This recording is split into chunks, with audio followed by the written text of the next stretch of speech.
Thank you very much, Chairman. I wasn't sure whom you are talking to.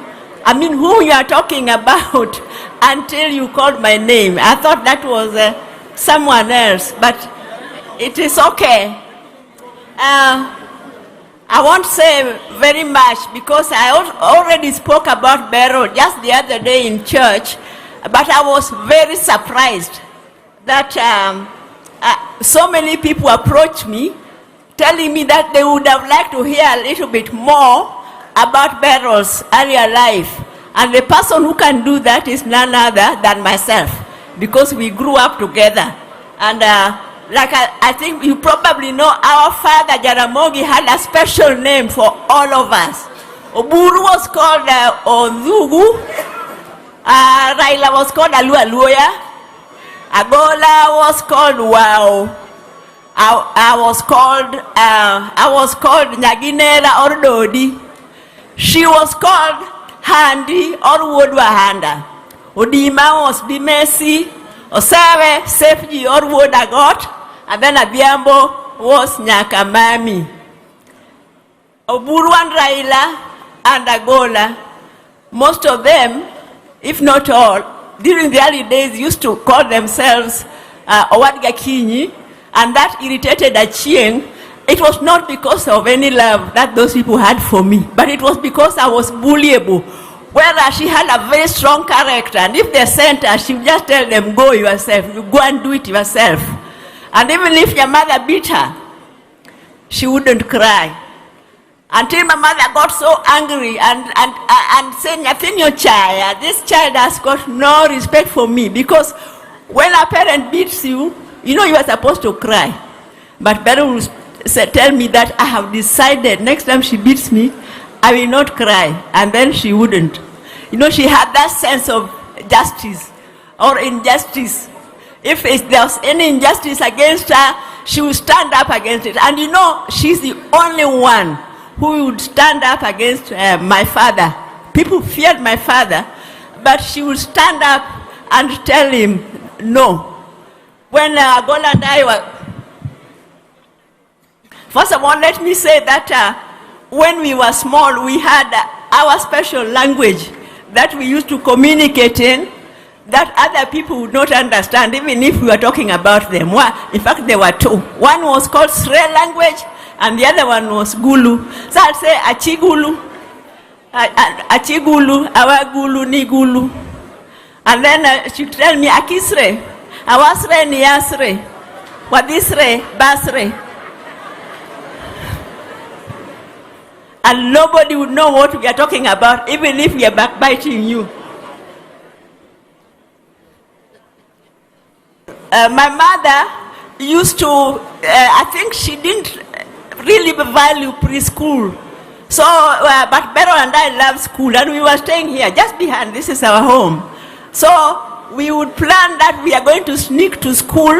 We would go and hide, take our clothes the night before from our mother's wardrobe, hide it under our bed, which we were sharing. And then in the morning, we'd put on those clothes, run to school.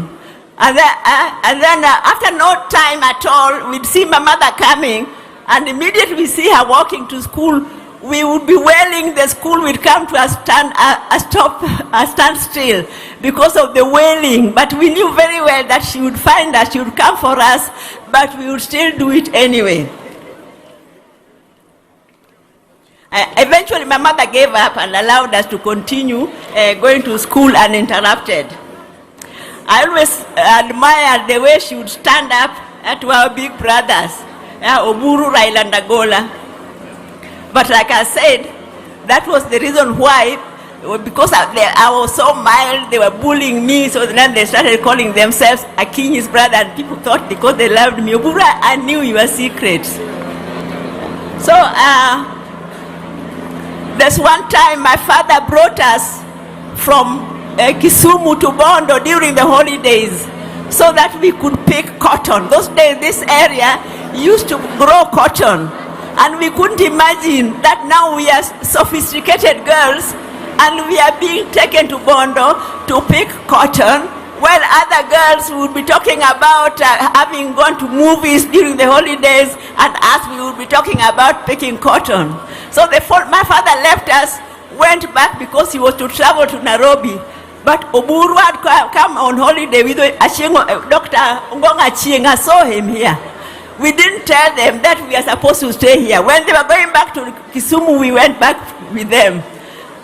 When my father came back and found us in Kisumu, what we went through, I will tell you about it next year.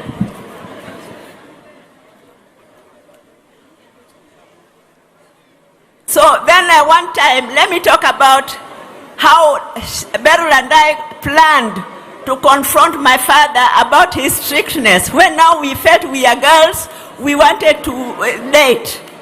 And so he was not allowing us to go out with boys. In fact, if you went to town, you had to come back for lunch. Even if you went at 12, at 1 o'clock, you have to be home. Otherwise, you have to tell him, where did you eat lunch? And if you went in the evening, by 7 latest, you must be back home.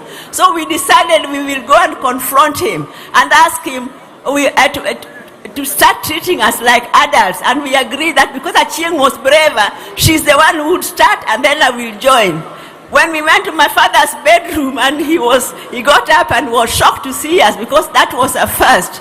So he asked us, what is it? We said, we want to talk to you. Then he started looking at us. What is it? We got so intimidated and scared. We all kept quiet. Then in the end, he looked at Achieng and Achieng said, we want you to treat us as adults. That is completely different from what we had agreed. Because he did not believe that we would be wanting now to go out with men that his daughters are now old enough to want to date. And a lot of men do that. They date other people's daughters. But it never occurs to them that their own daughters can also want to date. I think that is very true. So my little sister Biambo was a big nuisance to us. Because when we were in Kisumu, we would lie to my mother that we are going to visit our girlfriends to study. But then we were going to a place called Hippo Point. There was something called Boogie, and there was a live band. So after we have gone, Adhiambo would go to my mother and say, they are lying to you. They have gone to dance at Hippo Point. And my mother had binoculars. So she would they would go to the balcony, direct the binoculars to the lakeside where we were. And then Adhiambo would be pointing out, you see, that's Akinyi, the one booging so hard. The one Achieng liked Sukusu. There's a dance called Sukusu that time, you know. That's Achieng dancing Sukusu. Then by the time we came back home, we thought that we are looking, you know, like people who have been working so hard. We have been studying, only to run straight into trouble. Adhiambo, I think you owe us an apology.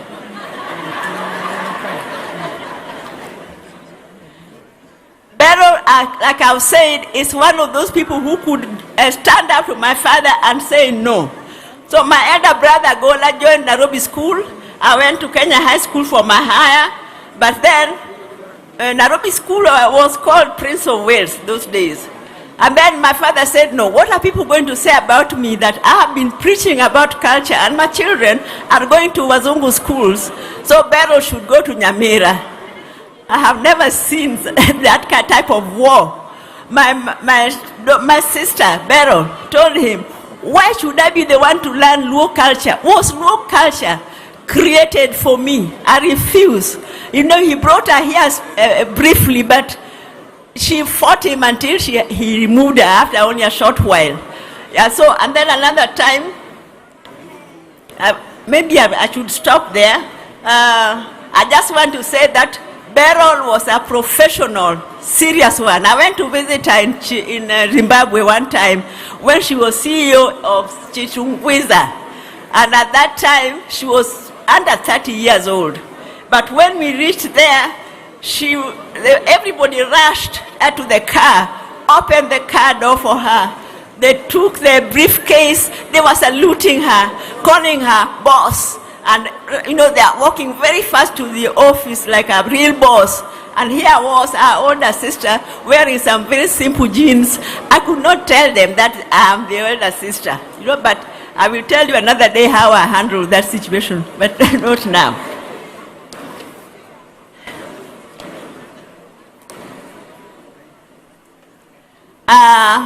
I know there have been a lot of speculation about, let me also say what Adiamo said, that Beryl loved her family. She loved her family. We could have our own difference, she and me. But if you attack me, she would immediately change and go for your neck. So there's one time that a con man came and cheated me that he was, some famous musician and was conning me out of money. And then we tricked him. By the time I found out, we tricked him. And he went to an office, and luckily for him, he found Beryl there. So Beryl told him, you landed in my hands. Yeah, you have been trying to con my sister. I'm a lawyer. I'm going to arrest you, take you to prison. And Kenya, there are no prisons. You have a very good body. You are going to be made a woman in prison. The guy started crying. By the time I reached there, his eyes were red. He was crying, and Beryl, I wanted to sympathize with the guy. Beryl said, no, if you are interfering, we will lock you up in another room. Me and Amondi, my friend Amondi, who is even inside here, are going to deal with, we'll lock you somewhere. I will come back, and me and Amondi, we will deal with this man. The man was crying tears. So that was Beryl for you. So finally, there's something I forgot to say during Raila's funeral. So let me say it, please. Let me say there's something I wanted to say. Oh, another politician is coming, and they will drown me out. Let me finish by saying that I always believe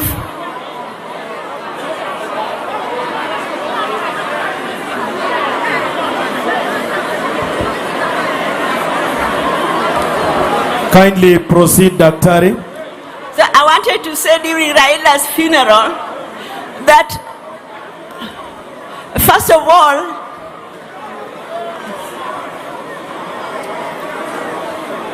when Corona struck,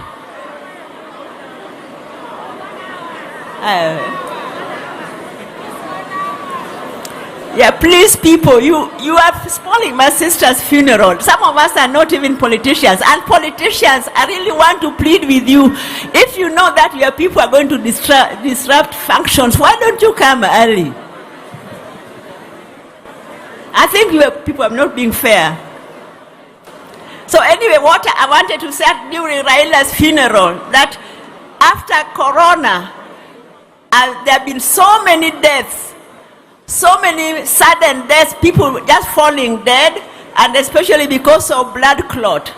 And I just wanted to request the researchers, Kemri, and all medical researchers to please do research and find out if there's any relationship between Corona or the long-term effects of Corona, because I still believe that Corona has something to do with the sudden surge of people dropping dead.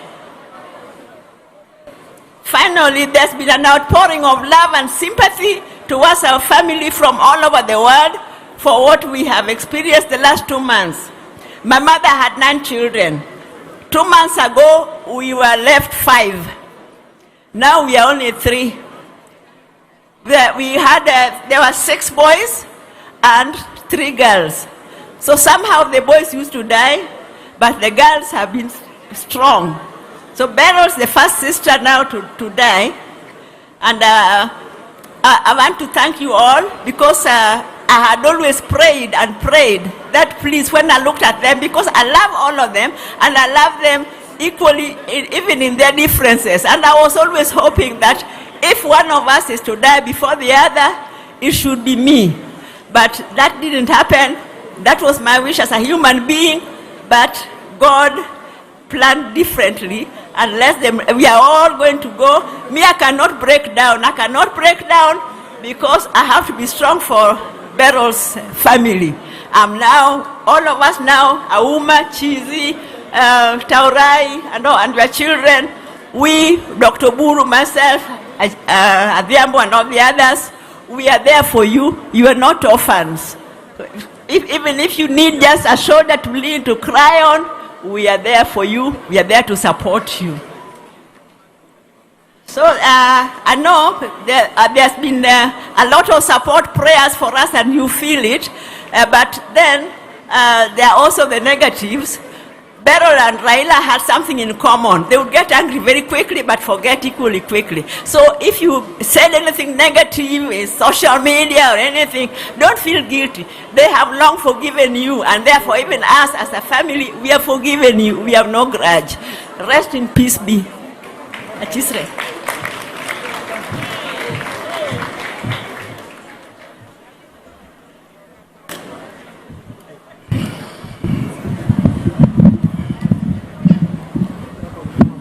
Thank you very much, Dr. Tabu was very briefly, please. Thank you very much. My name is Tabu Osewe Odinga. First and foremost, I'm the area MCA. I want to take this opportunity to welcome all of you, protocol of service.